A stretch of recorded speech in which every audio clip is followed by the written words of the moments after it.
Welcome back to another edition of 42nd Street Pete's Grindhouse. This is going to be some random movie reviews here. 1969. Spaghetti Western called Five-Man Army. And, you know, there's some people that can look good in the spaghetti westerns, and some people look really uncomfortable in a spaghetti western. And Peter Graves is one of them here. Peter Graves is the Dutchman who has this Mexican friend of his approach three people. One of them is a guy named Animal, played by Bud Spencer. Another one is a gambler, played by Jim Daly. And another one is a samurai, played by Tetsuro Tamba, who actually is a veteran of 382 films, Japanese films, that is.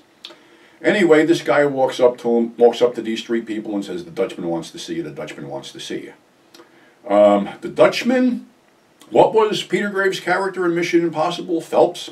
It almost goes, should your mission, should you like to accept it, would be, that's the way he comes off. He's stiff, he's wooden, and he looks really uncomfortable there. Of course, the direction really didn't help either, because it's directed by Don Taylor. It was released by MGM. It's sort of like a spaghetti western shot for Americans, or whatever. A lot of it is flat, but here's the thing, it seems that Dario Argento directed some of it. The action scenes are really good. You get enough blood, violence, and, you know, viciousness in there to make up for the plotting. It's basically, they want to rob $500,000 in gold to give to the revolutionaries. And the Dutchman has promised each of the four $1,000. But the $500,000 seems a little bit more tempting, and there's a bunch of bullshit going on, and in the end the money goes to the revolutionaries. Like I say, it's a little bit disjointed, and like I said, Peter Graves looks very uncomfortable standing there. Another one, which I'm sort of loath to even talk about this one, but being that this thing is considered a cult classic, I'll talk about it. You know, the sucky part is we're actually having this shit happen in real life since this movie's been made in 1976. Starred Daryl Morey, Andrew Stevens, Robert Carradine, and Cheryl Rainbow Smith, and hardly any adults. Basically, this kid, Daryl Morey, goes to this school, and he's friends with Andrew Stevens, and Andrew Stevens is in with a group of bullies that fucking basically run the school.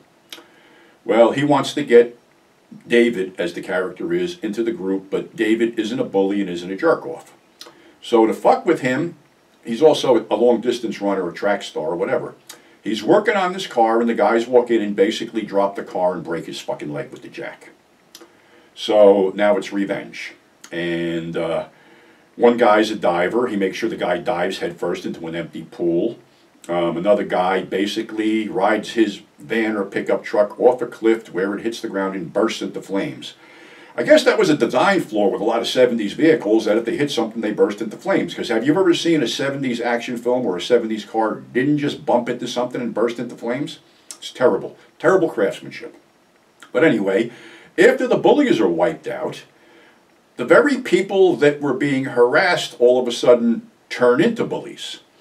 So David decides, fuck him, kill them all. He blows one guy's locker up. A couple other little incidents happen. But the one that cracked me and Big Al up, as we saw this together and we were both drunk, was that Robert Carradine and Rainbow Smith and another girl take off, and they're hiding, camping out in a tent by a lake. And David starts an avalanche with these rocks to bury them under the rocks. Well, when the rocks hit the fucking lake, they float away. Me and Al looked at each other and said, this is really fucked up and stupid. But anyway, David actually is going to blow up the whole school to get even with everybody. That's where a couple adults show up, but then he's talked out of it because he's in love with the other guy's girlfriend, and she's not going to leave. She's going to get blown up, so he takes the bomb, limps out, and gets blown up. Like I said, some people consider this a cult classic. I sort of consider this a harbinger of things that are going on now, which isn't good. But last but not least is a guilty pleasure of mine. I just bought this wonderful Blu-ray for, I think, $6, and this is the only movie that I stood in a long line for around the block. I think that was in '63. King Kong versus Godzilla. Yeah, it's cheesy and corny today, and actually it was cheesy and corny back then, but we were too young and stupid to know about it. This was basically our guilty pleasure. And I had seen this in the Embassy Theater, almost a standing room only crowd on a Saturday. It wasn't even booked as a kiddie matinee because it knew it would draw.